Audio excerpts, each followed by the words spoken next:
Good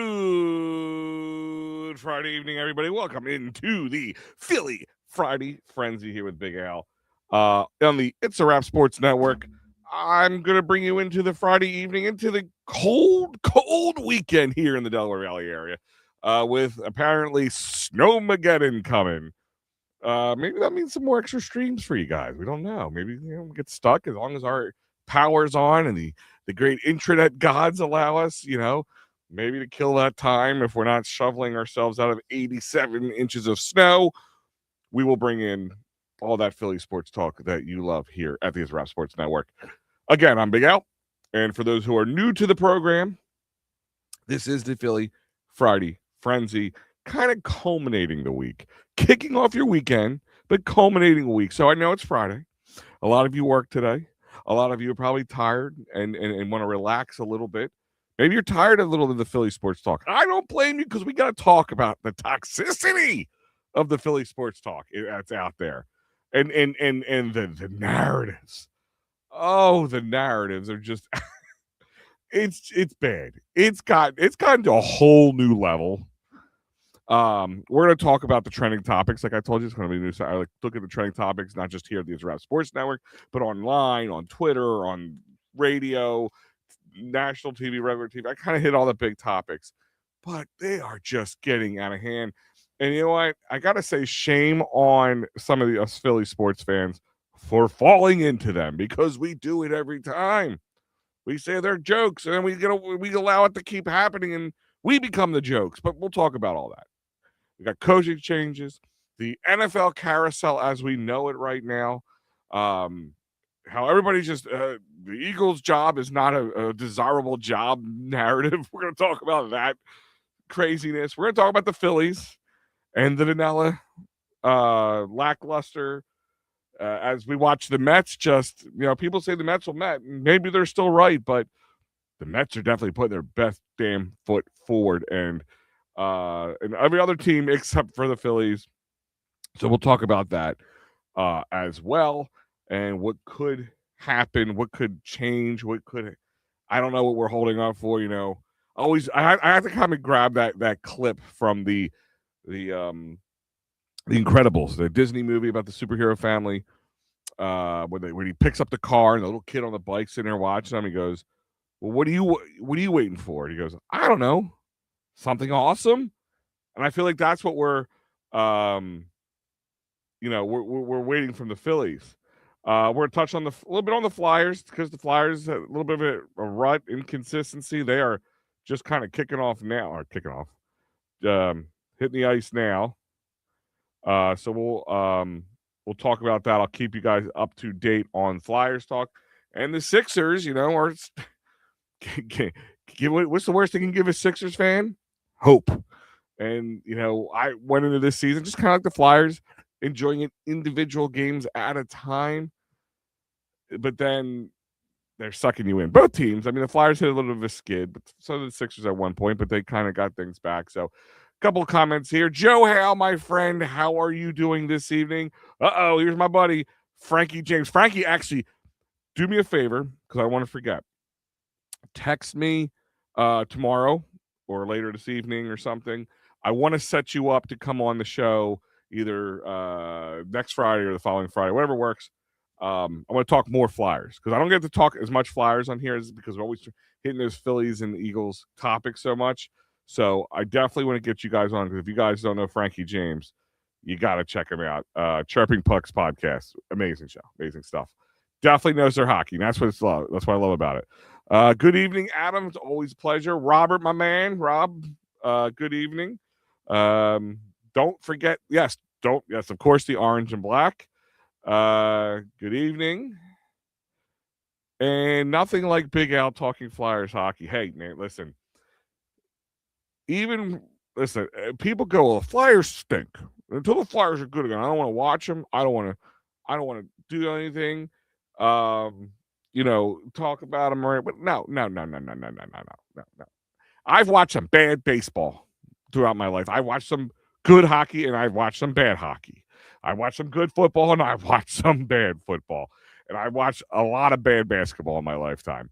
So if You have to, like, when the team's going through a rebuild process like they are, you got to take each game individually. Just watch it fun, watch guys progress, get better, just overall. And if you can't do that, then you shouldn't be watching. Just it is what it is. I'm great at the hospital seeing Ricky. What's wrong with Ricky? Hey, all right, sounds great. You have messaged me at the end of the night. Super excited. Yeah, no, Frankie James, guys. The only guy I can bring more energy on a Friday night than I can is Frankie. So no, now let's chat. So, guys, I have to bring it up, and this is the part about the Friday frenzy that I picked Fridays. Now, of course, you guys are used to be doing Fridays, Phillies post game shows usually during the season. So I figured we'll do this in the off season, talk a little bit of everything. Now, with that being said, the good of the Friday is I get to kind of like digest the week and then talk with you guys about it. The bad about the Friday is I get to digest the nonsense and try not to choke on it. And there is a lot of nonsense going around about the coaching and the Eagles and the OC, yada, yada, yada. We'll get into that. Joe, Ricky had, oh my God, I did not know that. Tell Ricky, if you're watching with him, if you're seeing him in the hospital right now, tell him Big Al says, I hope he gets well soon. And we love him. And hopefully everything comes out on top on this, as we all know he can. Now, so let's talk about this. Let's talk about the nonsense. Okay. The Emmanuel Achos, the Scam Newtons of the world, everybody trying to get a click on or a listen on a WIP or 97.5 to tell me that the Eagles OC job is undesirable is an undesirable take. Okay, just throw it out there. It's not even an undesirable. It's a gut wrenching, ridiculous. I mean, it's to the point that some of these takes out there that these guys are on their shows, their radio, their videos, their ESPNs, their first takes or whatever it is, and they're talking about these things.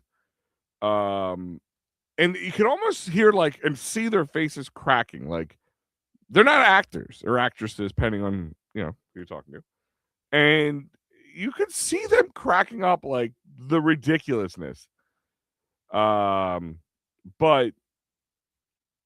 to tell me that the Eagles are an undesirable location, that apparently the new part of this is Jeff Stoutland, one of the, if not the best offensive line coaches in football now in the last decade or longer, is now a problem. And listen, Jeff Stoutland, the O-line didn't have a good year. Was it injuries? Was it coming off of the Super Bowl? Was it a combination of such? Or was it, maybe coaching? Well, I'm not saying Jeff Stoutland's untouchable. I'm not saying Jeff Stoutland is infallible. Those aren't words that I'm using. But it's like, don't judge a man on one bad season when he's had really good seasons. Because even when this team wasn't that good, even in 2020 when this team was horrible to watch, the O-line was always a staple. To tell me, because Jeff Stoutland, who is also the run game manager or coordinator, whatever you want to call him, it's hard for me to believe that he's a reason that somebody, he should be a reason that an OC wants to come here. A guy, like, what does an OC need for a run of play? I don't care if it's a run play, a pass play, a trick play, a motion play, a power eye, whatever it is. What is it the one thing that you need? You need a good offensive line. And you know me, I love my offensive linemen. I'm an offensive line coach. I've played offensive line my entire career through grade school, high school, and beyond. I've done it, and I enjoy it. So I love it. I will have another offensive lineman for the Eagles to look at in the draft. I talked about Lamu last week. I'm going to have somebody today. It's going to be another name. It's hard to pronounce, but you'll know who it is once I talk about it. But my point is, and I see your comment here. That's right. It's Rob. I know. It's Rob. I see your comment here, Adam. Just pick somebody already. And I agree with you. Just pick somebody. We just need somebody. You know, what do we need? Like, let's just talk about the checklist of things. One of the biggest checklist things was, do we need somebody who's not going to leave next year or after next year, I should say? Bullshit. Sorry, Maddie. I'll pay the dollar. Bullshit. We don't. I don't care that when we've gone to the Super Bowl, we had one and done OCs because we had guys who could do the job. Okay. Unfortunately, in the NFL, when a guy does really well, they're gonna come poach him. That's just the way it works.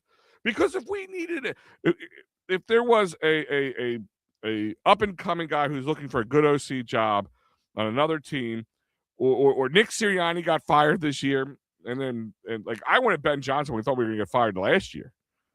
I wanted Ben Johnson for the Eagles, and I still would love that. Don't get me wrong, but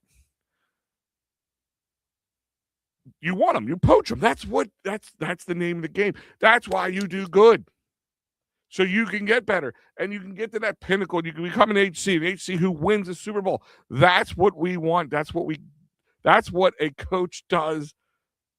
Just like a player, like you want to get on a good team, you want to get good players around you, you want to go to the playoffs, you want to win games, you want to go to the Super Bowl. That's how it works.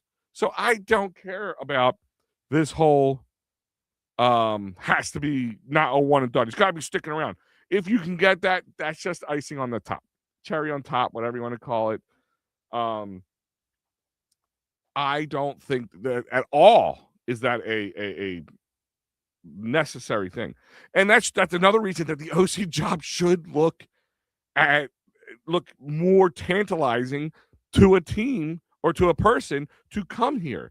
You have one of the best wide receiver duo as long as AJ Brown sticks around. I'm sure the offensive line is going to make improvements this year, so we're not going to worry about it. Dallas Goedert's kind of a question there, but you got Saquon Barkley and Jalen Hurts. And no matter how you feel about Jalen Hurts, he's a good quarterback. He is a good quarterback. You know, you can teeter on that elite thing, whatever. What makes a man elite? Is it stats or is it production, results? I'll lean towards the results. There's plenty of guys who get 500, yards in a game, but don't have a Super Bowl or have even sniffed a Super Bowl. Josh Allen, Lamar Jackson. Should I keep going? I mean, look at this. Look at that draft class with Lamar Jackson. I think you got Lamar Jackson. Who else was in that? I'm trying to remember. That was Lamar Jackson. I'll tell you right now. Baker Mayfield, Josh Allen, Josh Rosen, whatever, and Sam Darnold. Now, if I said to you guys, who in this crew do you think makes the in the 2018 draft class? Who makes it? Who makes it to the Super Bowl first? Baker Mayfield, Josh Allen. I'm sure a lot of people thought was going to be that guy. Lamar Jackson. Sam Darnold is right now knocking on that door come this weekend and has a high chance of doing it. I think that Rams-Seahawks game is going to be a damn good game. It's going to be damn good football. Yeah, two really good teams. So you're going to be watching some damn good football. But with that being said if I asked you of those crew, who's going to make it, you would not say Sam Darnold, especially after his problems at the Jets, his ghost issues with the Jets. That's it's about to happen. So the NFL has a chance. You can get second chances. You can better yourself. But do not sit here and try to and try to spew at the Eagles have become an undesirable location for people. Maybe there is some things that people don't love about it. Maybe because you have to be hardened and know what you are capable of and not have to worry about the noise because there's going to be noise. You know, I said this earlier this week. You can't be the most passionate fan base and the most emotionally sound base. You're not going to be both. So yes, you're going to get. We live and die by this team. We breathe this team. We eat this. Everything. We just soak it in this team. But this is what you have to deal with. You got to deal with the knuckleheads on sports radio. You deal with knuckleheads like me. You got to deal with that stuff. If you want to win, though, if you want to prove you're worth your salt, then this is the place you want to be. A former Giants coach is now interested in Eagles offensive coordinator. Oh, that's Kafka. Is it Kafka? Is that who you're talking about, Joe Hale? Every coach has a bad season. Everybody has a bad something, a bad day, a bad year, a bad season. I mean, think about it. Like Andy Reid, right? He came here, was at the promised land a couple times, just kept tripping and just kept falling backwards and backwards and backward. Like not unlike the 22, like the Philadelphia Phillies with 22. Like you got to the pinnacle, but you just kind of fell short. But then you kept chasing and kept falling backwards. Who would have thought going to Kansas City? Like, he would have turned Kansas City into the juggernaut. Patrick Mahomes wasn't on anybody's bingo card for Kansas City. Second chance, doing it right. Everybody thought barely knew who Shane Steichen was.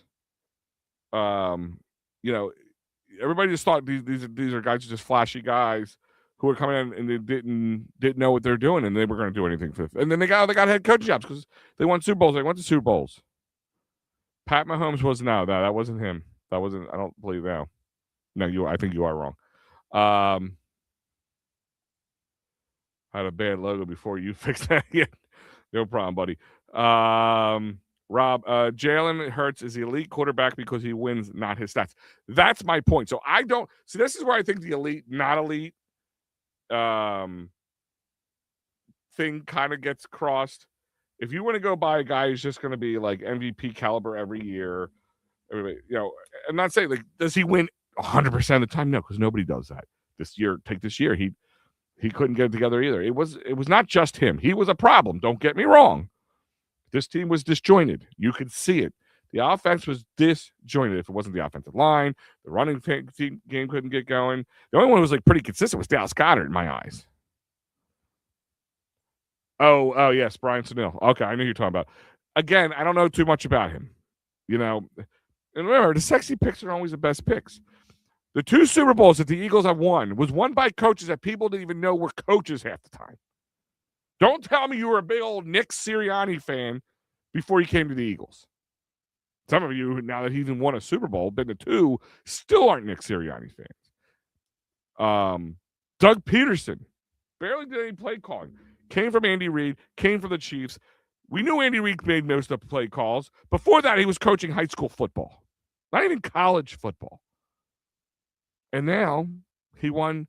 He gave us Philadelphia Eagles fans that thing that we finally got and we've been waiting for our entire lives so we could just turn that big old middle finger up to Giants fans and Cowboys fans and Washington fans. Well, you guys haven't won a Super Bowl, so well, F you, we got one. Yeah, now we got 2.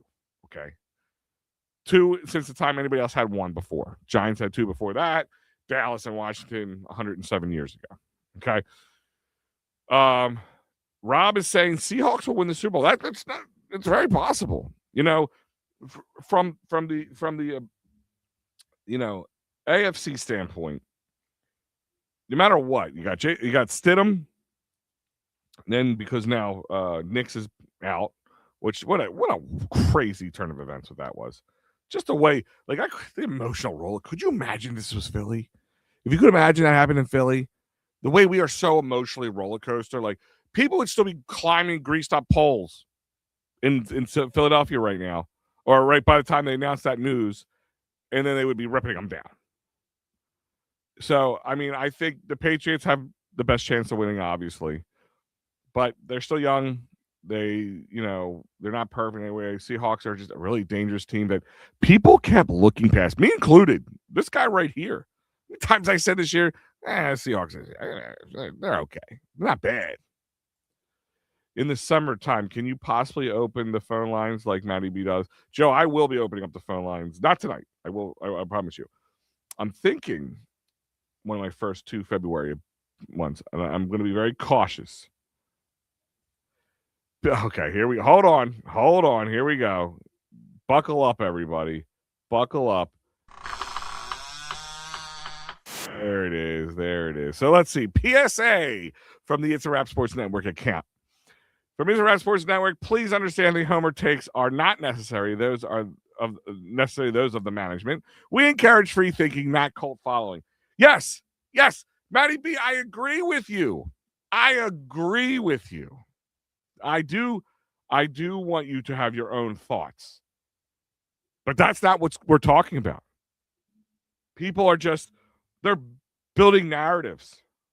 And even you, who's not the biggest Jalen Hurts fan or the biggest Nick Sirianni fan, know that your team, sometimes to remind you, the Philadelphia Eagles have won the Super Bowl last year, right? And to sit here and tell me that the OC job of the Philadelphia Eagles, now I'm not going to say it's perfect, but it's not a desirable location for anybody with the cojones to want to do it. Like, it's the most asinine take I've ever heard on sports radio. Like, I've heard some crazy ass takes. Sports radio is turning into WWE, like 90s WWE, like just some crazy storylines that they create. And if you believe that the OC job is undesirable, tell me why. Because I probably could pick it apart. And again, back to what I was saying earlier. I don't need an OC. I don't care about the OC if he's going to be here 1 year or 10 years. Like that's not like the most important tidbit here. Would it be nice? Sure, absolutely. I'd be crazy to say it would be nice, but cherry on top. I need somebody who wants to like Matt Nagy is the kind of guy that I look at. He obviously is interested in the job. I think he didn't have the greatest when he was doing HC head coaching. I guess it was with the Bears. Yeah, Mitchell Trubisky. Yeah, they won a good year for Mitchell Trubisky, World Coach of the Year that year. But after that, kind of fell off. But some guys are not like take Vic Fangio. Vic Fangio wasn't a good HC, but he's a damn good defensive coordinator, right? So give him the right tools, he'll give you the right talent. I mean, I guess Miami didn't want to listen to him, or didn't take defense as important when he was there. But it's about the right setting and the right pieces. And I just want to know somebody who could take these puzzle pieces and make them fit together appropriately. There is flaws in the game. There's flaws in Jalen Hurts' game. There's flaws in A.J. Brown's personality. There's flaws with the offensive line this year, so it needs to upgrade somehow. I think they need to start really looking about the future, even if Lane Johnson comes back. I say that as an if because I don't know. I don't know. Liz Frank's a bitch. Matt Nagy, like I know he's not the most favorable, but tell me why not Matt Nagy. Just tell me why. He's worked with the great Patrick Mahomes. I mean, here's my thing is, all right, fine. I'll take your Mikey P. I'll take your no Nagy, but let's talk about the ones that people really wanted. McDaniels and Dable, like were the big names. Dable came from Josh Allen, the great Josh Allen. Be careful when I say Josh Allen. Matty B gets tingly in all the right places because he's a closeted like Bills fan. Maybe I don't know. Maybe he's living too close to there now. But listen, I really like Josh Allen, but he can't call him a winner. He gets good stats, but if Josh Allen was here in Philly doing what he's doing in Buffalo, I don't think we would be giving him the same love as we do from afar, because that's the problem we do. The grass is always greener. Is there any there's any other time where we're not always looking across the fence there. Why isn't Deuce interviewed? Listen, I have nothing against Deuce, but I'm guessing Deuce doesn't have as much to offer as we think he does. Maybe we put him up on a pedestal. I mean, we didn't give him a chance here. He didn't get a chance in Detroit and Cleveland, I think was the other place. As far as I know, I don't even know he's got an interview outside as a courtesy interview. His name hasn't popped up once. I think we just have to move on from the Deuce Staley thing. Maybe he just isn't a good offensive coordinator, or at least they're not seeing it. They just rehired Eric Bieniemy in Kansas City, but here's a guy who was like this maestro of offensive coordinators, and then he left because they wouldn't. Of course, they weren't going to give Andy Reid's job out for him. So then he went to Washington and had problems there. And he went to college, and then he's back now, and he's been bouncing around. He hasn't got an AC job. Why is that? Well, maybe there's a problem with him. Maybe like Chip Kelly-esque. Maybe he's got like some problems that way. I don't know. There is a problem with him, but he isn't getting HC interviews. And we're at an unprecedented time where head coaches and offensive coordinators and defensive coordinators are being jockeyed around. Like what it looked like from the beginning of the season to the end of the season is going to be completely different. Matty B is a good guy. Matty B is a great guy, Rob. He really is. Me and Matty B just like to go back and forth with each other. We're like if you didn't know any better, you wouldn't think we were good friends because we're always poking at each other. But we're actually very good friends, and we respect each other's takes a lot. It's just, we clash in the way we look at things. Everything I say is from a homer standpoint. It can't be from an analytical standpoint because it's not an agreement or it's sometimes more positive. I said around week 5-6 that the Eagles should have bring in an offensive consultant. I got pushed back by people. Mike, I agree with you. I don't know about 5 or 6, but I was around that time. I agree with you. I actually said why they should have brought Dable in then, like towards the end, halfway through the season, when he got fired. Bring Dable in, because if you think he's going to be a possible offensive coordinator in the future, get a feel for him now. See if he has good chemistry. See if he has good ideas. And then you would be at the head of him. And listen, none of these guys, like even McDaniel said, I'm going to LA. I'm going to the Chargers to work with Justin Herbert, the biggest choke artist of them all right now. But if I get a head coaching job somewhere, I'm going to change my mind. So nobody's committed to anything. And I'm telling you right now, John Harbaugh, after that Bills job came a knock-in, was probably kicking himself. Absolutely kicking himself. He probably like, did the ink dry on that contract yet? Because I'm going to just throw my hat in the ring over here. Head CEO who needs a bodyguard on a sideline. A QB who does not read defenses well and does not throw the ball down the middle. Having to be accountable to a moron on the sidelines. Is that the undesirable aspect, Matty B?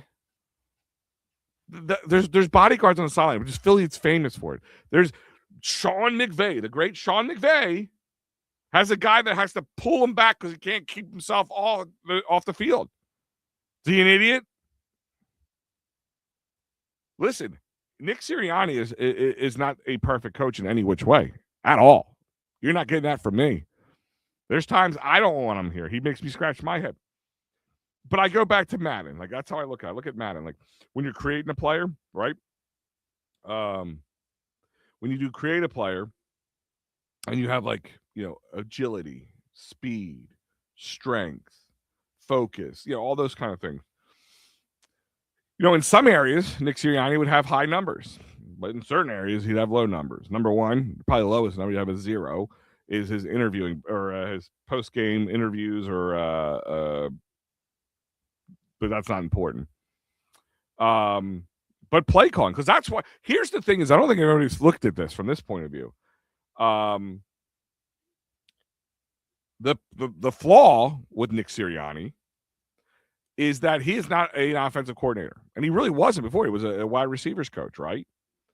And I think he may understand what it does to call a game, like from a head coaching standpoint, but from a complete X's and O's, no. And I don't think, and I also think that's what happened with Kevin Patullo, um, in a way, because you can't hire from within and put in somebody who hasn't done the job yet, who's going to need help. That's why Mike Kaepernick, and I agree with him, thought that he should have an offensive consultant. Mike, you're still in the chat here.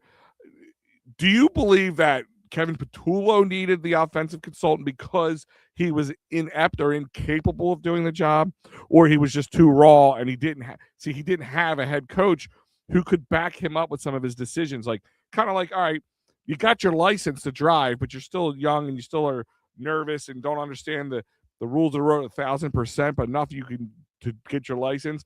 But you have your dad and your mom in the front seat, kind of pointing things. Hey, keep your eyes on the road. Like, I don't think that's the problem when they were hiring in with Nick Sirianni. He doesn't have those abilities, so he had to rely. So either he had to sink or swim, and that's why you need somebody who does have some pedigree of play calling, and that's how I look at it. Josh Allen doesn't have the big game gene. This was the Bills' year, and no KC, and the Bills and Josh Allen are 0-4 against KC. Yeah, that's how I look at it too. Like, you can get 500 yards a game, great, and wonderful. That's great for your individual stats, your MVP awards. But I don't care walking around the streets with a T-shirt that said Jalen Hurts MVP.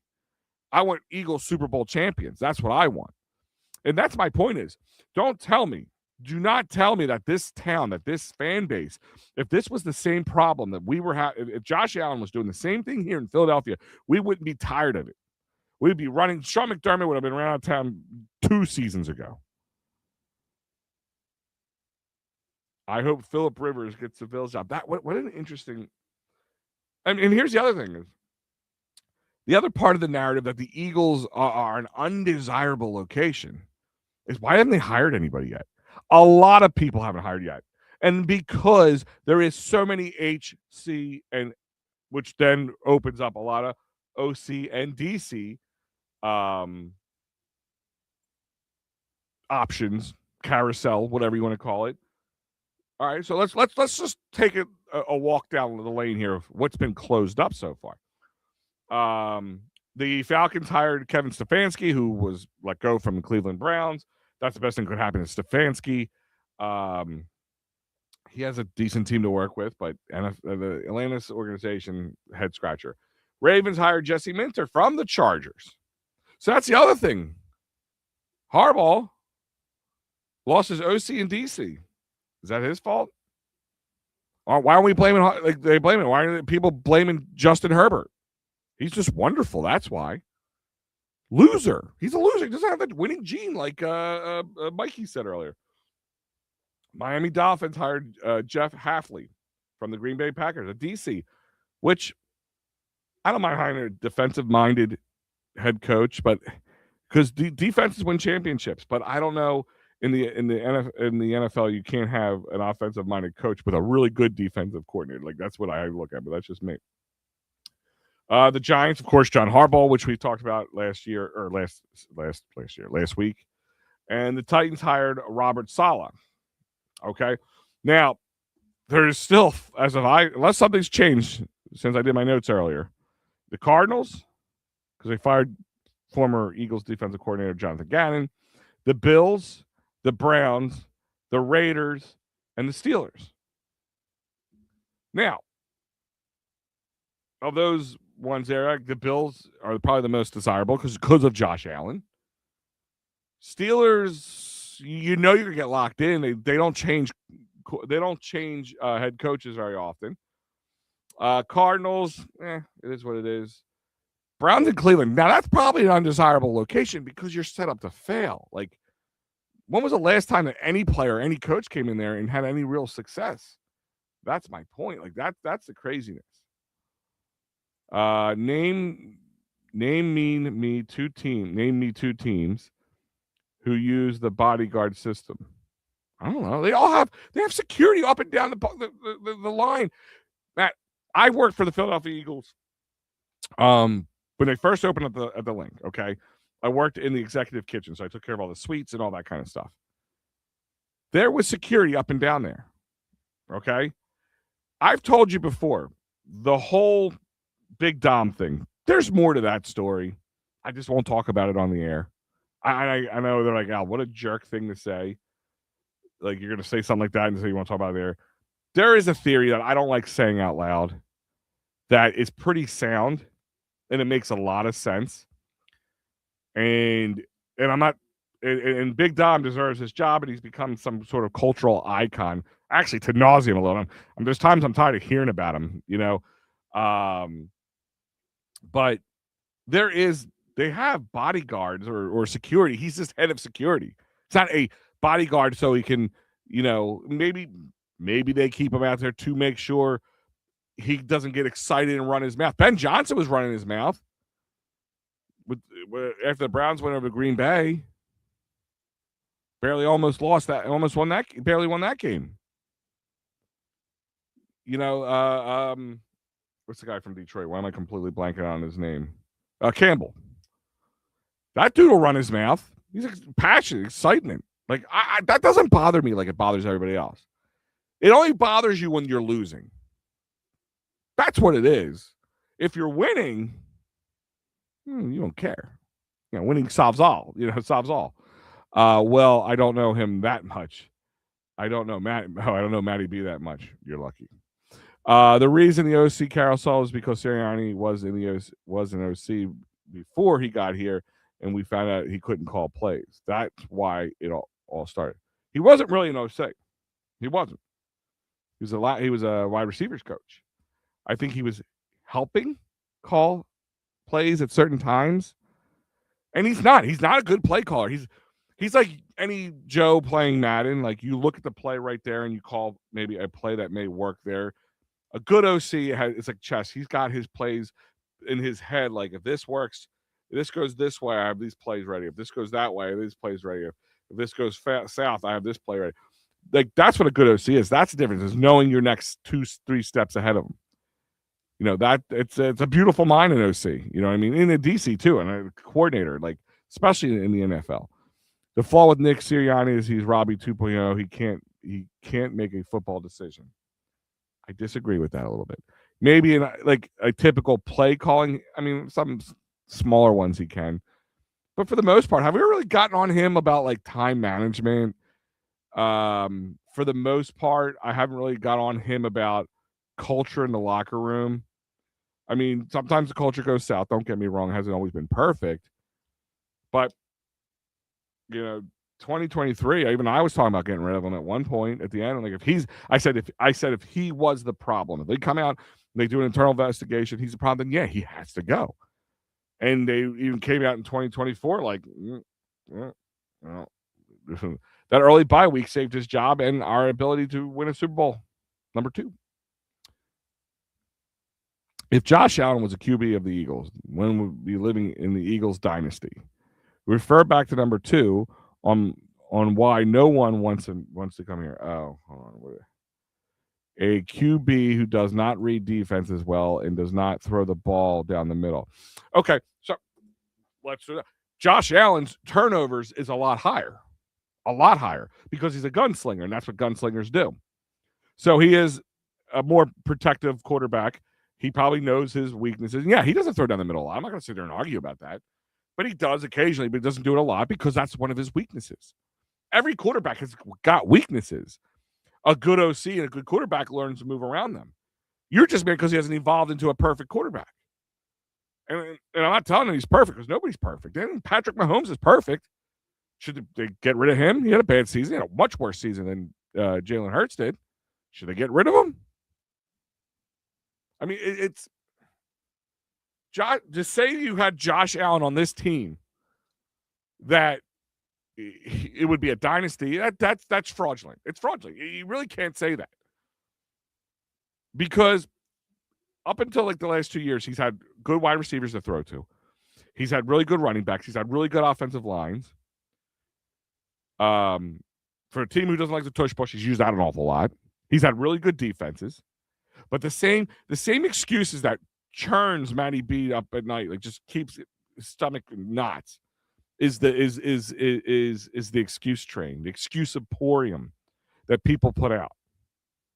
Josh Allen, his excuse emporium is like Walmart or Amazon compared to my little itty bitty excuse emporium that you talk about. That man, it is so funny. And the thing is, I don't even hate Josh Allen. I really like Josh Allen. And would I like Josh Allen on the Eagles? Sure, absolutely. I wouldn't be against that. But I'm also not an idiot. I see my two eyes have told me. Don't tell me just because any plug and play quarterback will win a Super Bowl on this team. That's the biggest load of shit. Okay? It doesn't happen very often. Rarely does that happen.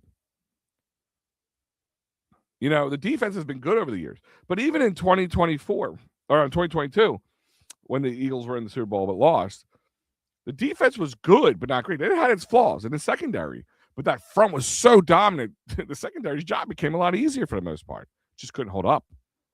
They had to make changes. They had to bring Vic Fangio in. They had to make changes so they could solidify. And then what do? They handled Patrick Mahomes and the Chiefs. But so did the offense. Chiefs had a really good defense. Jalen Hurts doesn't go against Patrick Mahomes. His teams do, but they don't physically. Patrick Mahomes isn't playing defense. Jalen isn't playing defense against Patrick Mahomes. Try loving the name of the front of the jersey, not the back. See, I'm not. See, you're wrong. If I didn't love the Eagles, I wouldn't have watched the Eagles in the late 90s into the early 2000s. Because they didn't have a lot of big names outside of Randall and a few other guys. They weren't a great team. Same thing with the Phillies.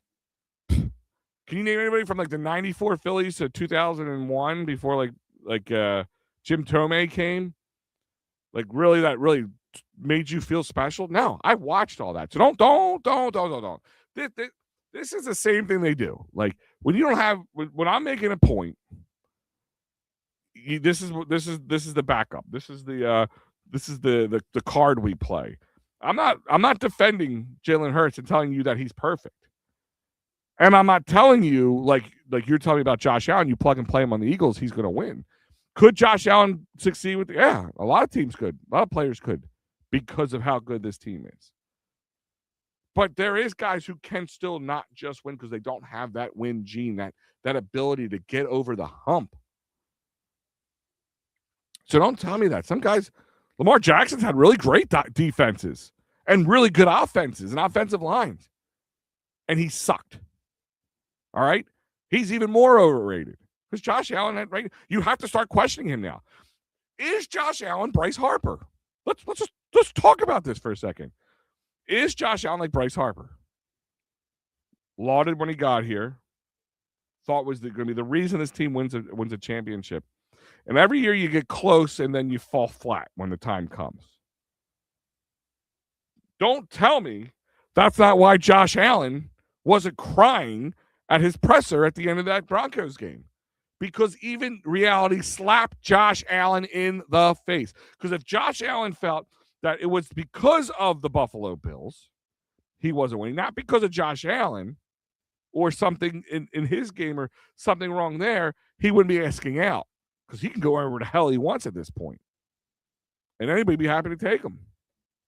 And he'd be one of the few people I would pick over Jalen Hurts. If I was, as you use that, starting fresh scenario. Robert Saleh is horrible head coach, but very good defensive coordinator, where he should stay at. Agreed. That's kind of like Dan Quinn is to me too, Mikey P. Like, I feel the same way about Dan Quinn. Guys who are really good. Like, listen, it's really hard to judge a guy off of if you play like Stefanski with the Browns and Saleh with the Jets. It's really hard to change that. But I think his opportunity came because of how many head coaching jobs. I mean, there's still 5 open, and they filled up a bunch already. What was it, 9 total? Like 1, 2, 3, 4, 5. It's going to be 10 total. I'm sorry, 10 AC. And that means they're going to pick their ACs, their OCs and DCs. So that's why the carousel is with it. There is no reason to pick an OC right now. Take your time. the OCs who and DCs who think they can get a job are going to wait until they get filled up, because those guys, the McDaniels and the Dables, have not solidified where they go. Because Dables, I'm going to go to Tennessee, but if the Bills bring me back as the head coach, I'll take it. So what does that mean? That means they're waiting for these things to get filled up. Okay, that's another reason the OC hasn't been filled yet. Right, and we don't know. I know the term we use, Jim Bob Cooter might be a guy. People just want to like saying his name. I know. I think it's funny. It makes me giggle a little bit. Slowick's another name that's been thrown around. I think his brother too has been thrown around to fill in for Christian Parker, who now is DC for the Dallas Cowboys. Good luck there, pal. Liked you? No, I hate you. Sorry, just how it works.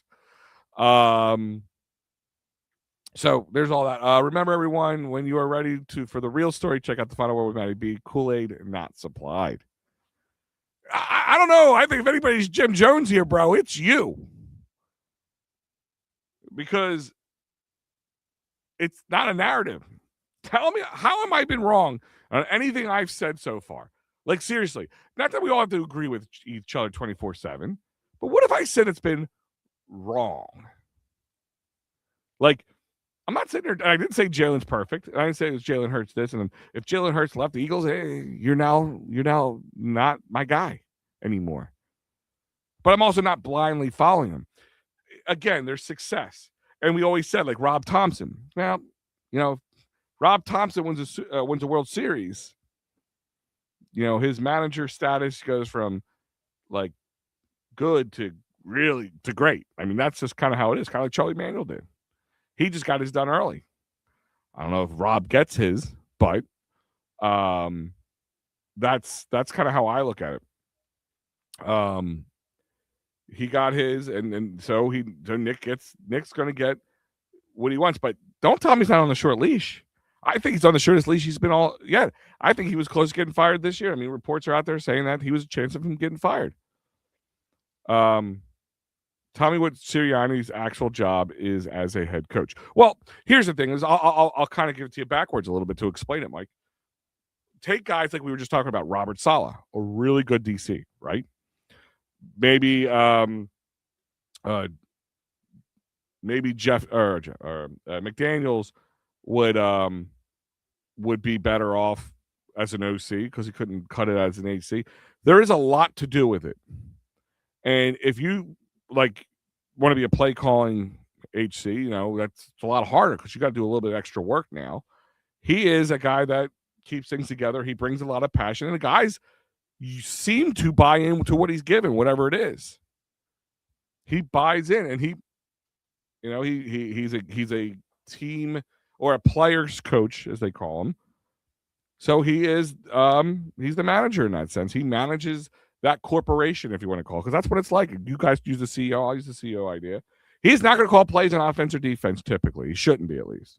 Maybe putting his 2 cents in, don't get me wrong. He's there for the scheming overall. But individually in the moment, no, I don't trust him there. That's where he's weak at. But he's really strong in other areas, which have led us there.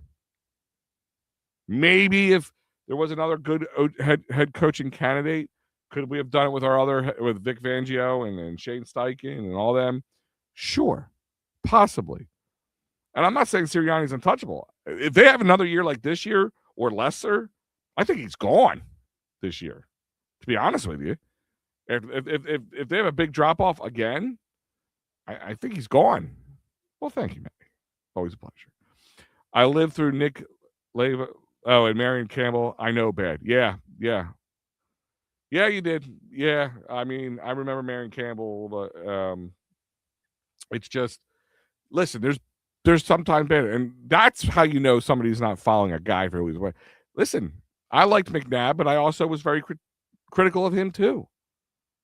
It's just out of sight, out of mind. Sometimes people talk about certain players like Allen Iverson. Let's take the Allen Iverson conversation. I get roasted for this. I think he's kind of propped up a little too much.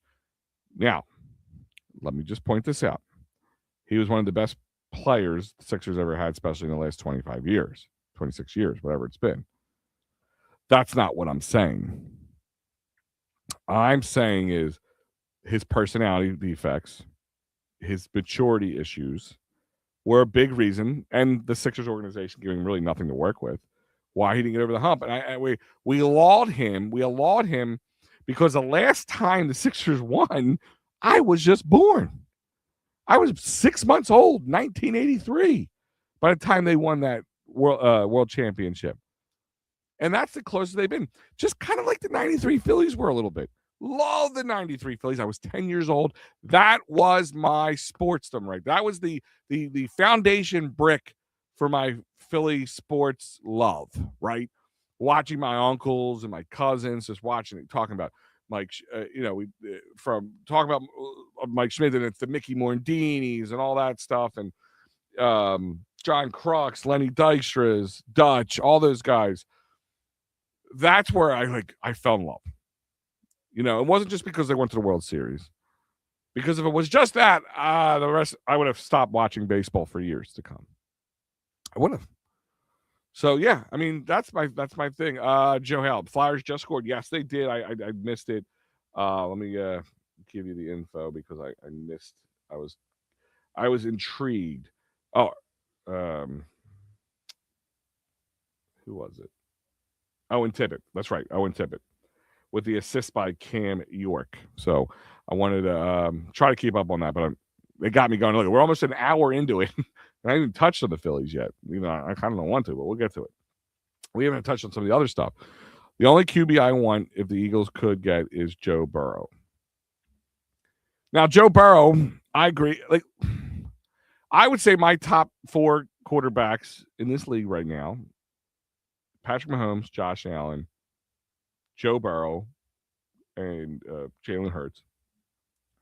Trying to think if there's anybody else I'm just completely blanking out on. Those are the guys I would want. Those 3 guys I would take over Hurts if I couldn't have Hurts. Joe Burrow, though, I do worry about injury. But you have to see how they work things out too, because I know Jalen Hurts had a big contract, but the way they stretched it out, the way he did things, I mean, would Joe Burrow allow that to happen? Because that's also a reason. That's the outside stuff more than just the skills of the quarterback, the mentality. Would I like to see? Here's a slap against Jalen. Buckle up there, Matty B. I'm not. He's not my guy. Just a second. I would like to see. It's funny how I would like to see less talking from AJ, but more talking from Jalen. Like being a little less stoic would be nice. But everybody's got their pluses and minuses, and like AJ Brown, I'm a little annoyed with him. I'm kind of over him, to be honest with you. And what we can get from, because a lot of, they're best friends. He's his godfather to his son, or whatever it is, or whatever their familial connection is.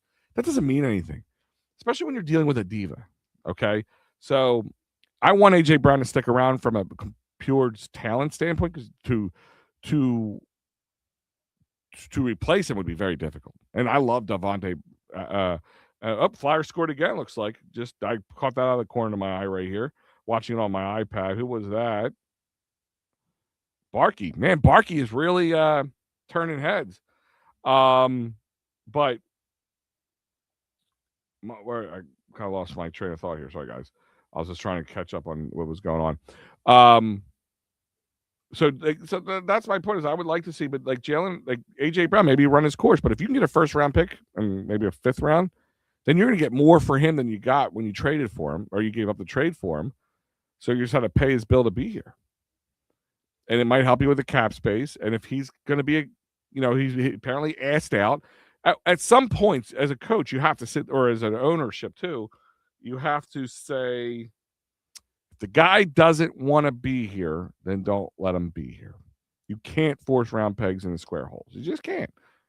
The only QB I wanted the Eagles could get it is Joe. Oh, we got that. Sorry. I have been watching the Eagles since Roman Gabriel was good. Wow. Rob throwing that one out. Tippett with the goal. Yep. Players coach equals doormat. That's why he is Robbie 2.0. And I get that. So and this is where I'm not disagreeing at all, Mikey. Let me put it to you this way. How do I put this? there is a fine line between being a strong coach and a player's coach. I take my coaching, 15 years of coaching, kind of into consideration. My coaching staff, we've been together for a few years now, and um, I'm newer to their staff, so I'm not either OC or DC. I work with the DC as well as the OC because I'm the line coach. I'm kind of the in between guy, but I also do help with some of the play scheming, depending on the defensive scheming because I do have the background in that. And the guy he might be watching Vinny, so I'm talking about this guy. The guy who's the HC, he's more of a player's coach in a sense, like he buddies with them a little bit. I'm a little bit of the hard-nosed coach. I'm the disciplinarian, like dad lets everybody get away with it. Mom comes home and like lays the law down or vice versa, that kind of thing. So sometimes that's the dynamic you need, and that's just not his dynamic. And yeah, maybe in the flaw with him is where you get that. And like take Tortorella with the Flyers, the flaw with him is he was too hard-nosed, and like you have to know how to kind of balance both. And that's what I think he does better than a lot of other people give him credit for, to be honest with you. Joe Burrow injuries are cause of no offensive line. Well, yeah, preaching to the choir on that one, Mikey P. I've been saying that for a while. But is that his fault? Because, well, him and the Bengals a little bit, because they had to pay him a lot of money, and then their guys are up and need a lot of money. They got nothing to spend. You got to hope you can draft your way through it. You're going to have to wait for a couple drafts to get there or get lucky. Damn, you are young. I graduated high school in 83. Rob, I do love when people tell me I'm young, but I don't always feel that way. 43, I just turned 43 early in January, and I don't know. I don't feel young all the time. So let's talk about a couple other things, because like I said, we are an hour into it. We haven't even touched on any of the topics. We talked about AJ Brown, and Mike's jumping in here. If AJ is traded, then only then we will hear what happened to the offense this year. I don't know, because do you trust the guy's a diva telling you like it's not his fault? It's kind of hard to believe. There's always two sides of every story, or three sides to every story, we always say. There's the there's the in between. And I'm not saying it's all on him, and I don't believe they were buying what he was doing. And I think Kevin Petullo was in over his head, and Nick Sirianni couldn't back him up because doesn't have that ability. And that's why you can't hire from within. They have to hire as long as Nick Sirianni's the head coach. Now, if you got another head coach, that could change. So maybe that's your reasoning. I actually would have that more as a reasoning than for the reasoning of it, he's a doormat. I graduated in 1987. Yeah. Bruce Harper, what's going on, buddy? Do you feel that we should trade Mitchkov now if we can get something for him? Guys, what's Mitchkov, 20 years old? Do we really want to get rid of a guy at 20 years old? Because Daniel, I know he wasn't like preparing this season, off season like everybody. Like the guy's still young and immature. He's new to the country and all that stuff. Like, no, my answer to that is not right now. He could go another 2 years before, and as long as he doesn't fall completely off the rails, can still fetch you something. I don't think he's going to fetch you in 2 years anymore than he would now. I became a really big fan of the Eagles when I found out Vince Papale played for the Eagles. There you go. Thoughts on Joe Embiid's performance so far this year? Well, that's one of the things I have on the list here. So, Joe, my thoughts are pretty straightforward. He's kind of geared up. Where I give a lot of credit is he's accepted his role. Finally, the Sixers have accepted the role that he's not the centerpiece of the 76ers. Even Paul George has accepted his position if I've really overpaid, not number one guy, not a overall, the mega superstar. And he's last night's game was what we could look forward to if he stays healthy. That's probably the biggest key here, and stays rested into the playoffs. We could make a run with him. I don't want to say a championship run, but a decent run. Definitely get through the first round. If I feel you are probably right and I'm probably wrong, so maybe just needs time to learn on how to listen. We come from a fast food generation now. That's what we turn into. We TikToks and reels because nobody long forms like I'm doing right now are we're almost like dinosaur. You use this to chop it up and get just the chunks and pieces out of it that we've talked about. But it's how do I put this? It's just harder to be patient. Okay. This team's kind of a rebuild way, so it's good for him to be here now. Make the mistake now. Don't wait until you push your cards, your chips in, and you're ready to go. I think it's just earlier to fold. I mean, am I right or you're wrong? Time will only tell us. I was wrong about Joel Embiid, generational talent, which I was right about that. You just can't get rid of him. We should have got rid of him when we had a chance, because when we had a chance to sell off on him before they made a major mistake. But we're stuck with him. But if we can get kind of what we saw from Joel, needed a whole season off, I guess, or a good portion of a season off to rest up. So nobody knows. Only time will tell. It's the Maxi VJ show, basically. Joe, I'm so happy because that was my fear that the Sixers would never figure that out. That they would never figure out that it's not the Embiid show, it's not the Paul George show, or some other washed up guy who won't be the same as he was in the past, who's past his prime. That it's the Maxi and the VJ show, and it's the youngsters getting their chance. My cousin Vince, like my cousin Vinny, cousin Vince Papali. Oh, so you're Rob. Your cousin is Vince Papali. Very cool. I had a dealing with Vince, and I don't know how close you and Vince are. And I'll just be honest, it wasn't a great dealing with him. I run Delco Day, as you know, and he was scheduled to come to Delco Day 3 or 4. I forget which one it was. It was right before the pandemic, and Vince kind of no-showed us because something came up that the Eagles were at some country music concert that was going on the same time, the same day. And because he heard the other players were going to be there, he went down there. He wasn't scheduled to be there. It wasn't like a showing or he had a signing, anything like that. And we were going to sell, I think he just put his book out, and we were going to sell his book there. We sold a bunch of books before that, which none of it went to any of the charity. Because, from Delco Day is a complete charitable thing. I don't make a dime. I lose money on Delco Day. But that's my give back. 6 months of preparing for one day and my money. But he kind of bailed on us. And that was my bad dealing with him. I'm going to be honest with you. Other than that, I don't know. I'm not going to sit there and say he's a bad guy, but I had a bad dealing with him. Young 61, Rob. 61's a new 31, bro. Don't let that. Thank you for saying that. I feel that is the best way for me to think about things, to take time and not be impatient. Bruce, it's hard.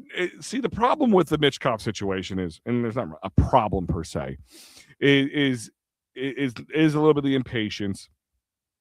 But when you hear a guy isn't really trying or preparing the way he should be, you would think should be preparing, or we would hope he would be, especially the Flyers hockey. We just want Flyers playoff hockey.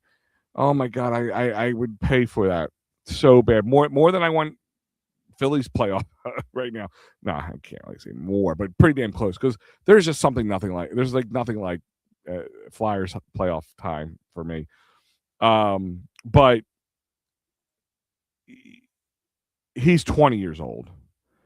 You could let him make his mistakes now. I mean, I think we all expect him just to be this phenom.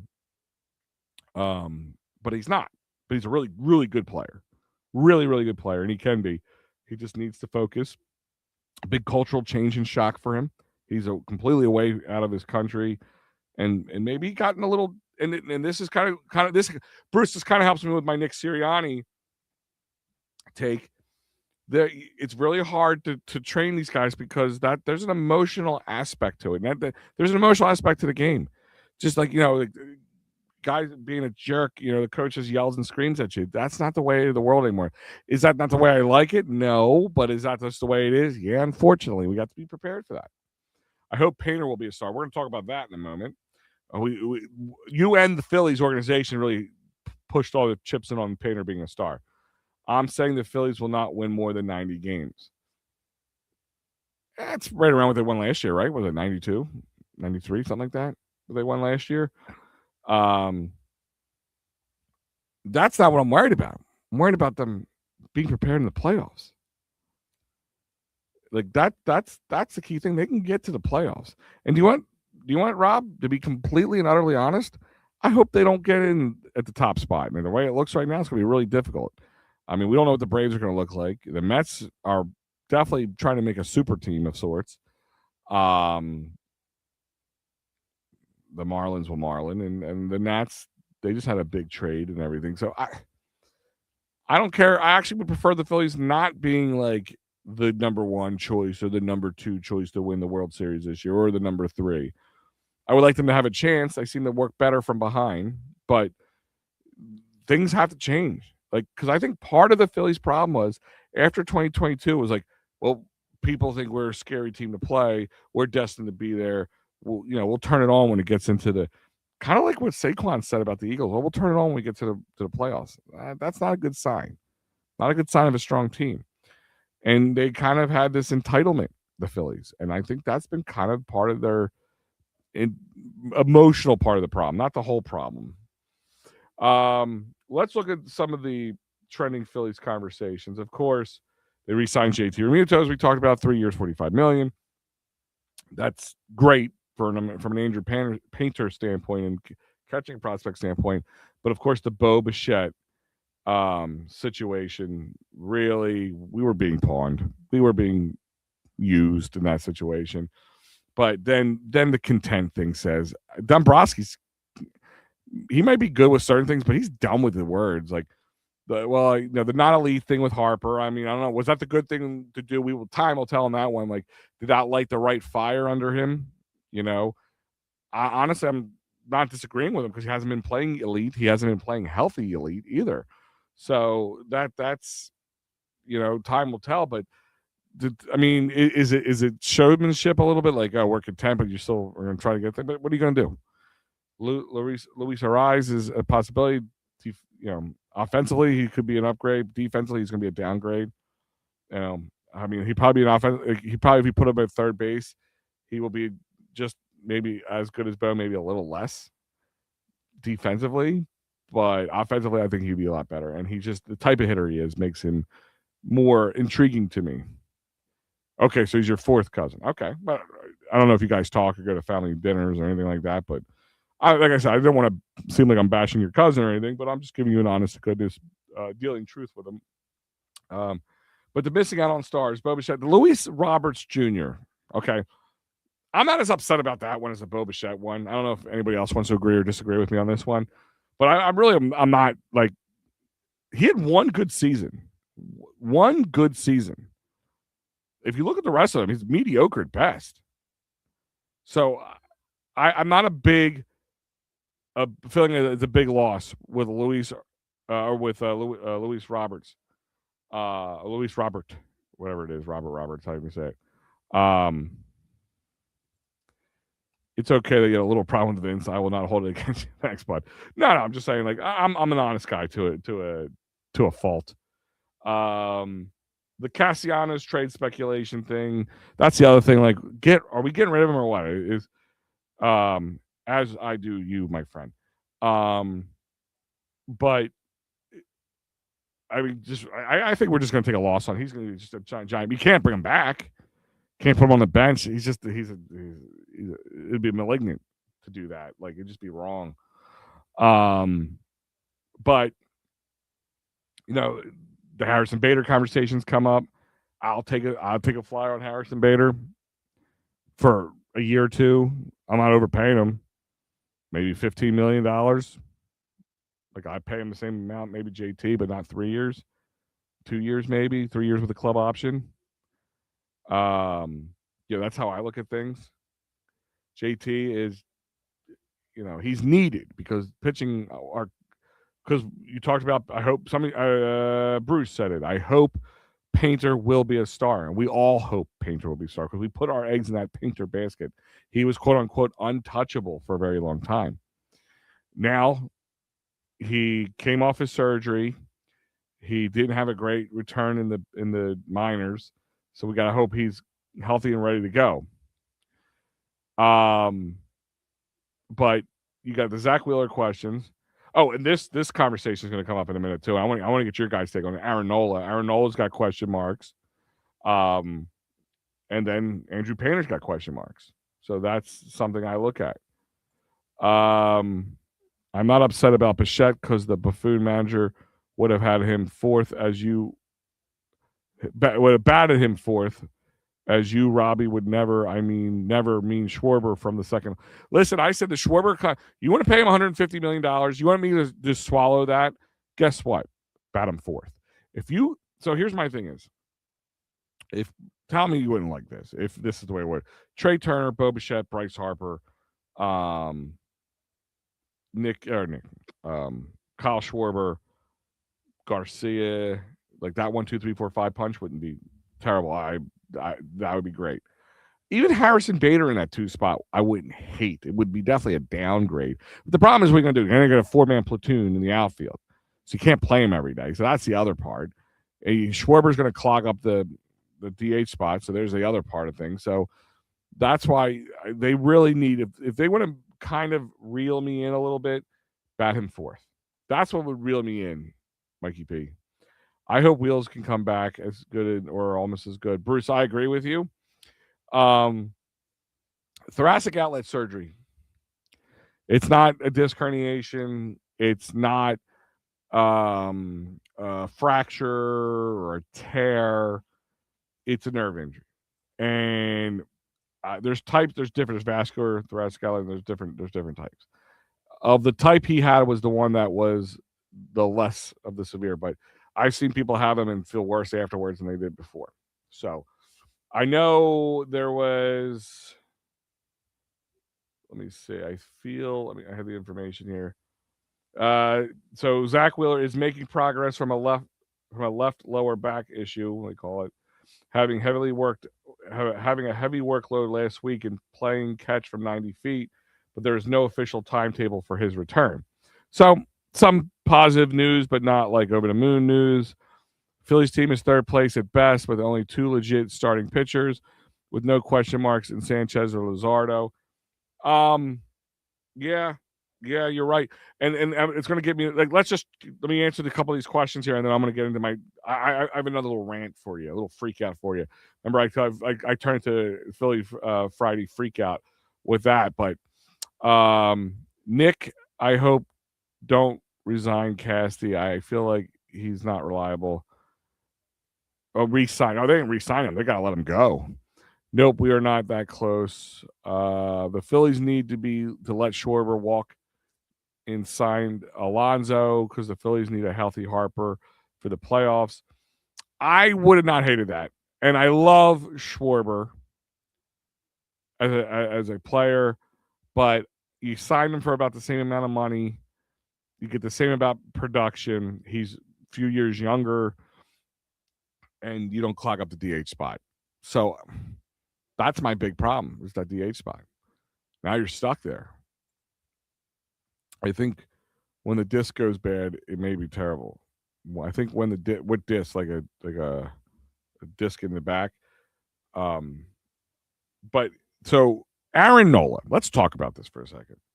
As a Italian American individual, for those, like, as you see, my last name is Zaffiri. That means sapphire in Italian. Even though I don't have the typical Italian features, I am a 100% Italian man. I know, Italian guy from Philadelphia area. Who would have thought? I love that Nola wants to pitch for Italy. But can I just say, this is like the Joel Embiid thing in the Olympics all over again.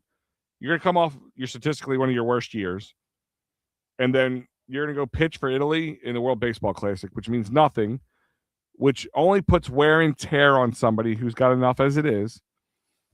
The only good that comes out of it helps him kind of find his form early. But do we remember what happened with Trey Turner? World Baseball Classic, he was hitting the cover off the ball. Then he got here and he sucked for about most of, not all of the season. Took a whole season for him to kind of jump back. I just it's the most asinine thing. World Baseball Classics, Olympics, that's wonderful for them from accolades and adding it to their personal. And maybe if we won a championship in the last year or two, I'd be okay with it. But no, no, no, no. You come off one of your statistically bad years, and you're gonna go pitch for Italy in the World Baseball Classic. You're gonna, especially from a pitch count. Like, I mean, pitchers. We talk about we watch the pitch counter the whole time. How many times they throw? Don't tell me it's any different. It's less this, less that. No, it is the dumbest thing you could do. Seriously, from Major League Baseball, if you're going to sign these big ass contracts, there should be something in there that we get to veto you going to these type of things. It's absolutely bullshit, to be honest with you. It angers me because we know that Nola needs a bounce back here, and I don't see how the World Baseball Classic helps that at all. And I love the World Baseball Classic. It's one of those non-league things that I do love. Kind of like I'm not a big fan of most All-Star games outside of baseball and hockey. But like World Baseball Classic is up there as one of those extra things I love to watch. Olympic hockey is one of those things I love to watch. Me and my son, my 10-year-old Mikey, will sit down and he's actually gonna get to sit down and just really watch Olympic hockey for the first time in his life and like truly understand it. He's getting into hockey a lot, which is fun from a father standpoint. Letting him find his own way and really like it for himself, not because dad likes it. That kind of thing. But I think it's the absolute stupid thing to do right now. This team needs every little advantage they can get. And there was a report out that the Dodgers were like, that Philly was going to be a tough win for them, and they were afraid to come to Philly and afraid to play Philly and all that stuff. I'm not afraid of them. They were the only ones. Schwarber isn't a one-trick pony. Not last year, but he has to do that again more years before I agree to disagree with this, I should say. Harper will be asked to be traded by after this season, in my opinion. That'd be kind of ballsy on his behalf, but I wouldn't put it past him. Nola pitching World Baseball Classic is horrible after the season he had. He should be focusing on the season coming up, as he is the X factor of the starting rotation. That's my point, Mikey. We are on the same page on this one, bud. Okay, I 100% agree with you on this one because that's exactly what I'm talking about. This needs to be a turnaround season for him to make that contract not be an albatross. Like that's what it needs to be. And you're going to send him to a meaningless thing to pitch against tough talent and put wear and tear on his shoulder and arms, which he's been overworked for a guy who got the contract he has. And he has a few more years on his contract after this year. It's completely asinine. And when I saw that, it made no sense. I had the same take on the Joel Embiid and the what's it called? Olympics. It blew my mind. It's selfish. It really is a selfish thing. I don't want to see Schwarber in it. I don't want to see Trey in it. I don't want to see Harper. I don't want to see any of these guys in the World Baseball Classic. I want these guys focused. Just like I think it was Bruce Harper. Who was it? I talked about Mitchkov. Should we give up on Mitchkov and trade him now while he's worth something? Like, because he wasn't preparing. This isn't preparing. This is a selfish cause. It's the same thing as padding your stats, in my eyes. It makes no sense. It helps us out nothing, and it puts more wear and tear on your body. These athletes and their contracts, like, I'll tell you something. I've done a lot of events running Edge of Philly Sports and other things in the past where we worked with people like athletes. Jordan Mailata, let's take him, for instance. I did a thing with him. A couple of the other linemen, Juergens, and some former and players as well. In their contracts, a guy couldn't swing a wiffle ball bat. One of those guys couldn't swing a wiffle ball bat because it's in their contract. They don't want to hurt himself. But they can go play in the World Baseball Classic. They can go play in the Olympics. I mean, why didn't Dombrowski or the Phillies, any of them, come up to him and say, listen, Aaron, put their hand on his shoulder. We understand it's a great deal, a great honor to represent a country in the World Baseball Classic. But we need you, and we need to bounce back. And we're putting a lot of We're putting a lot of stock in something that's kind of a rerun. So we need you to focus here, and we think it's just not a good idea. That wasn't said. That I don't get that. Schwarber is a one-trick pony, meaning he can only DH. Okay. Yeah, I mean, he can play left field here and there, but that doesn't help us. We would need a guy more for the infield in my eyes. Rob, I don't know how many guys here are Delco guys, but Big Al and I are great Delco. Yes. Delco through and through, Delaware County, for those who don't know who Delco are, especially some of you guys are from out of the area. We just see Philly from a different angle. That's all. Great show, Big Al. I'll see your show Sunday morning. I have to take one of my tenants to work. Rob, it's always a pleasure, my friend. Be safe, especially with the snow coming on. Don't shovel your own snow. Just let somebody else do it because it's not healthy. I think we're getting towards the end of the show. A couple of things that Castellanos up. Ranger Suarez to the Red Sox. I mean, I'm upset. I love Ranger. Would love to keep Ranger. He would have been nice to keep around. We weren't going to pay him that money. So, who would have thought Ranger and Nick Pivetta making this kind of money 5-6 years later? Weston Wilson was designated for assignment. They were trying to make room on the roster, and that blew up in their face. And the Orioles said, we'll take him. The 9 minor league signings and invitees, the club resigned veteran left-hand writer Tim Meza to a minor league deal and with an invitation to spring training. And, of course, Crawford and Aiden Miller were among 27 non-roster invitees to Major League Camp.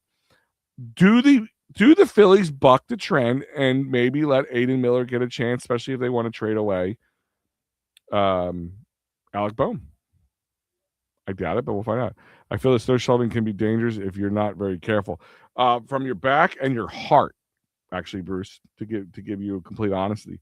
If you're over the age of 45, it can actually trigger heart disease and heart attack especially if you're not a healthy individual to begin with, like high blood pressure and all those kind of things. I invested in a snowblower for that reason, and 3 boys.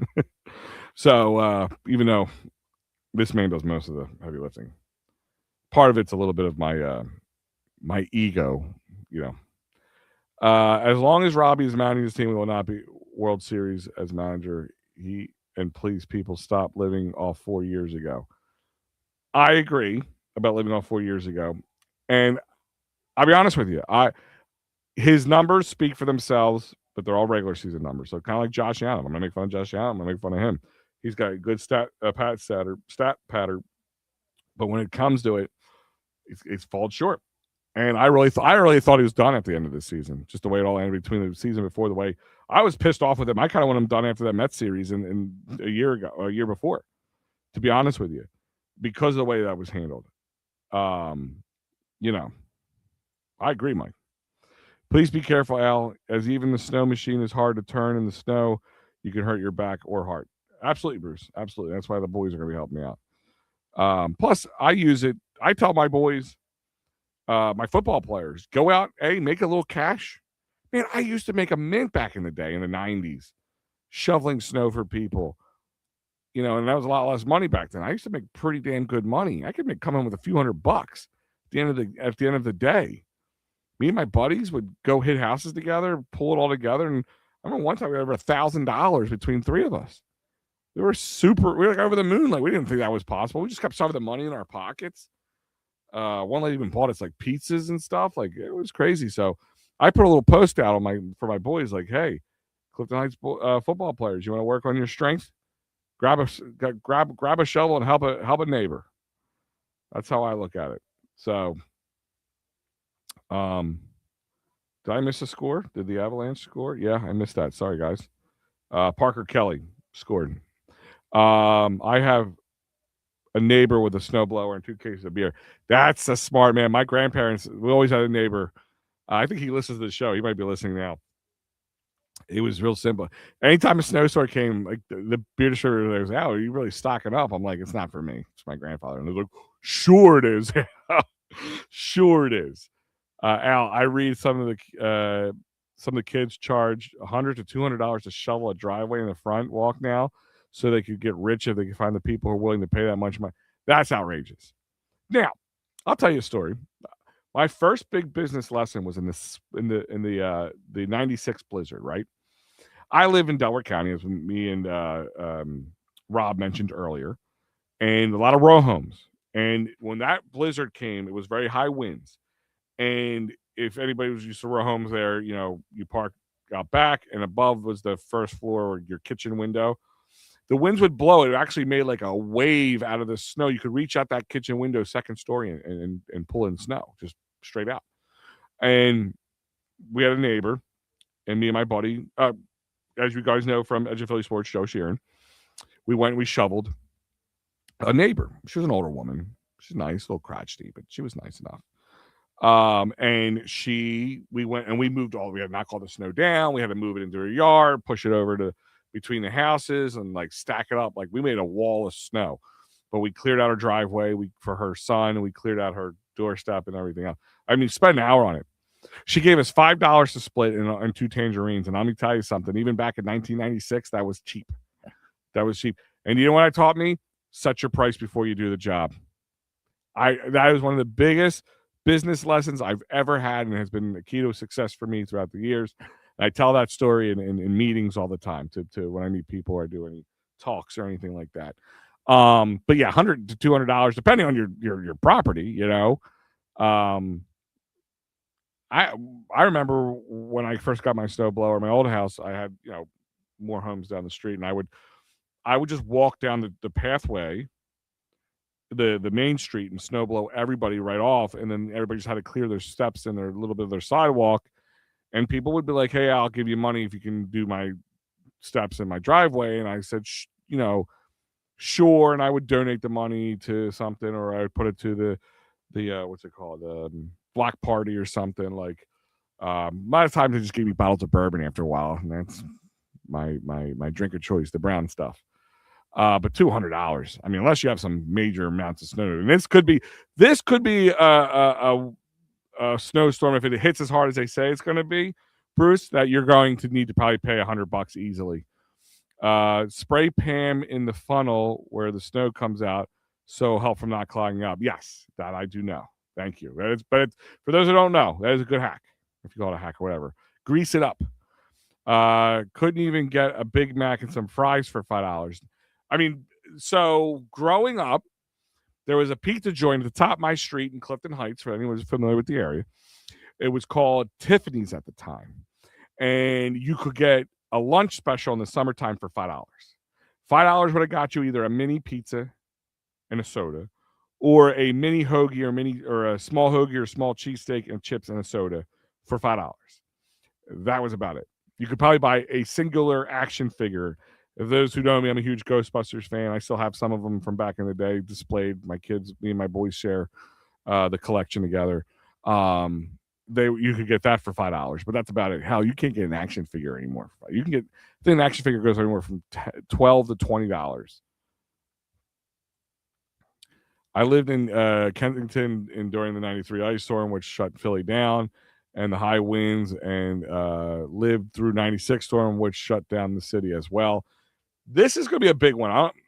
I'm a kind of wait and see kind of guy with these snowstorms, because like sometimes toxic sports radio can be. I think the weather people, they make a ton of money off this. People watching the stores, putting everybody into a panic. I remember. Oh man, I was probably early high school, so I graduated in 98, so early 98, 99, maybe 2000. There was this pending snowstorm, 20 inches, 2 feet of snow, 3 feet of snow. I remember it was going to be bigger than a blizzard, because everything's always to 93, 96. It's always compared, right? And it was supposed to be big. Dude, it turned out to be like 55, 60 degrees that day. It was a beautiful day. Everything was shut down. We had no school because they shut it down like 2 days ahead of time, because it was a Sunday into a Monday, like this one's going to be. And people shut everything down.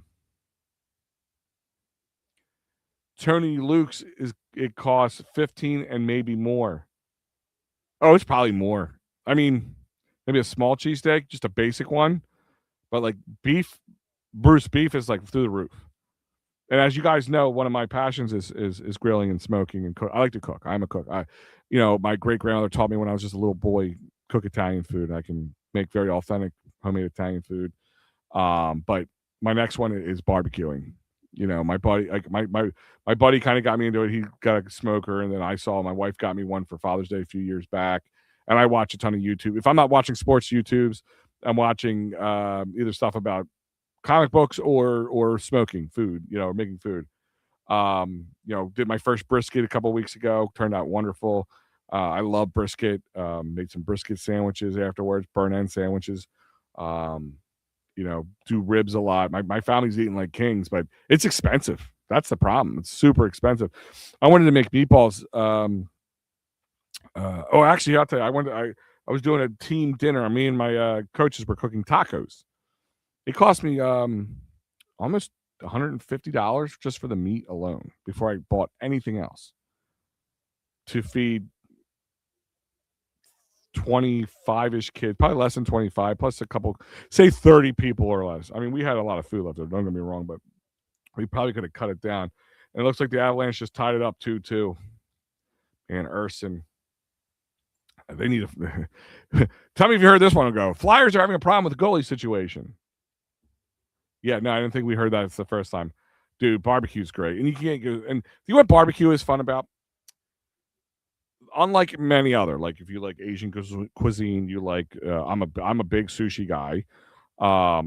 Anybody like sushi on here? Because I always say you have to have good sushi friends, because there's some people just hear sushi, they think raw fish, they turn their nose up to it and they don't want to even try it. My father actually likes it, and he was very particular about it before that, and I made him try it. But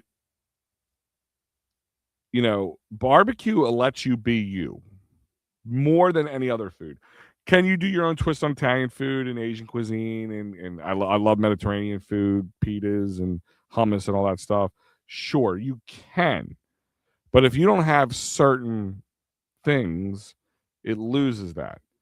But barbecue lets you be you. And like, I get recipes, I watch things. I don't follow them per se. My father-in-law lives with us, so I use a lot of saltless options, because he gets fluid buildup from salt. So we make sure that's also another up.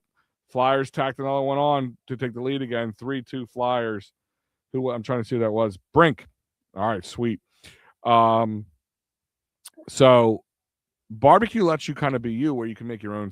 I'm starting to try to like get my own blends in. Like, I like things a little bit more peppery, so I'll make that a little bit more peppery.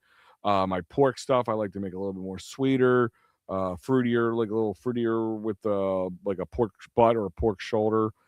I'm just learning like the techniques, and it's funny it's like another thing. Again, you can watch 10 YouTube videos on how to make pulled pork, say, and there'd be a lot of differences.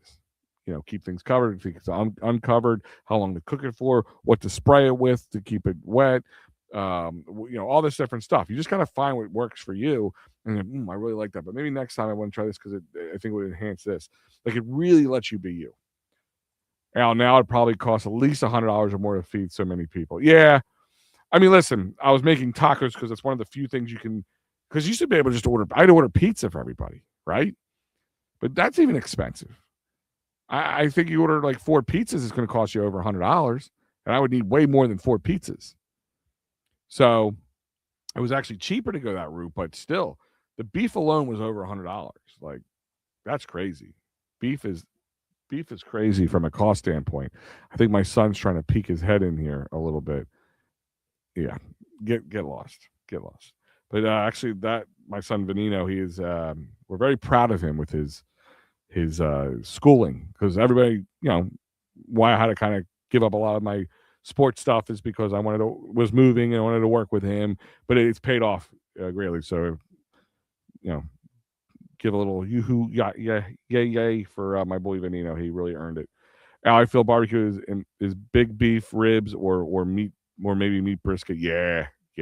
I like to. Have you had those dino ribs, like those beef ribs that are so big, they're like this thick, up and down? Like, I have to try them, but they're not easy to come by around here, and they're uber expensive. So, sorry guys, got off on a tangent, but I think we hit all our Phillies things. I want to touch on the coaching carousel, the draft buzz. Let's talk about the draft because offensive line is definitely a spot I want to focus in on. So last week I did Caleb Lemieux as a good option because I'm trying to think of somebody who would most likely be available where the Eagles are picking. But the number one guy, probably a top 5 guy, unless he falls backwards, the Eagles pop up. Is Francis Magoya. I think I'm saying that right. He's Samoan, big guy, 6'6", 315 pounds. 315 pounds. He is big. He is athletic. He is a tackle. He could be Lane Johnson's successor. He is a big man.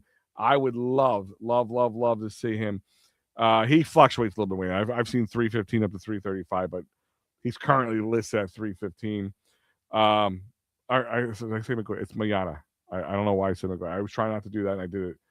He's first team All-American honors, wins the Jacob Blocking Trophy, which for those who don't know, it's for the top ACC offensive lineman. Playoffs, big playoff run with Miami, reached the college championship, which was a battle against Indiana, of course, who won that. He started all 42 games of his 3 collegiate years at right tackle. According to PFF, he allowed 0 sacks and only 1 quarterback hit during the Miami 4 playoff games. That's huge. Like I said, 6'6", around 315 to 330. Elite power. I mean, just nasty. Like he can finish. He can get around guys. Like a guy's trying to like a defensive tackle tries a a more athletic one because that's usually what it is. I mean, the defensive tackles are usually more athletic in the sense he is very athletic, but with power, he can move.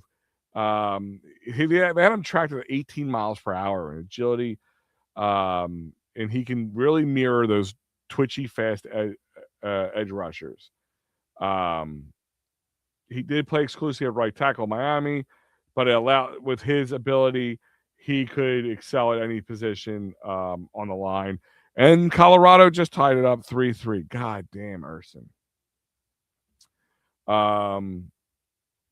So where he's rolls, he tends to maybe overstep because he's so aggressive. It's like a gunslinging quarterback. When you're gunslinging, it's going to happen. And that's the same thing here. He's considered top 5. I have a feeling he's going to be like a Giant or something, to be honest with you. I wouldn't be surprised if he's a Giant or even Arizona. They're going to be looking for offensive line help. But if he could fall back, that'd be amazing. But I highly doubt. I highly doubt. The next one is and would be, and I'll probably say more for next week, Spencer Fano from Utah. 6'6". He's about 300 pounds. I know a lot of people like Caden Proctor, and he might be another guy who's available in that time, maybe in the early second round. He's 6'7". He's 360 pounds. He's a big boy. He has nimble feet. I would like to see him as an option as well. How he will translate in the NFL will be a question. Can he do it? Yeah, this is my favorite and my girlfriend's favorite. Maybe them made them in September, and it was the best barbecue I ever had. Yeah, I heard that was. I got them from Sam's Club. All right. I'll have to check that out. Joe, thank you very much. So that's about it tonight, guys. I know we went long tonight. It was Friday. I'm full of energy tonight. I wanted to talk with you guys, and I want to thank everybody for joining me tonight, guys. Remember, check out the It's Rap Sports Network. I'm sure you might even get a little extra freebies this weekend because of this impending snow. I don't know. You never know. I'm not going to make any promises. You got the best of the It's Rap Sports Network coming tomorrow. So anything you missed this week, Maddie replays it for you. So you got that going on. You will have the post game tonight. That is with Mikey Lara. All right, my partner in crime, Mikey Lara, will be on tonight. And then again, me and Mike Lara, Sunday morning while we're digging ourselves out of a snowstorm, we'll pop on from 9 to 10 or a little bit longer, depending on how much snow we get at that moment in time. And then, of course, the only thing that's going to be colder than the snowstorm is the final word with Matty B. So, guys, check that all out on the Rap Sports Network. I'm actually looking forward to the Seahawks game, Patriots game. Bruce, let's go Flyers. Absolutely. Let's see if they can bounce back from this. It'd be a big coup for them. Colorado being 34-5-9. It's the big. It'd be a big upset win for the Flyers to keep it steady here. So that would be amazing. They just can't. They're allowing too many shots on goal right now. It's 23-11 comparatively, and Urson isn't going to allow that. Things are going to slide through. So I will talk to you guys. Stay tuned for Mikey after the end of the game. Other than that, guys, enjoy the rest of your night. Be safe. Don't get hurt with this crazy snow. And we'll see. I'll see you next time.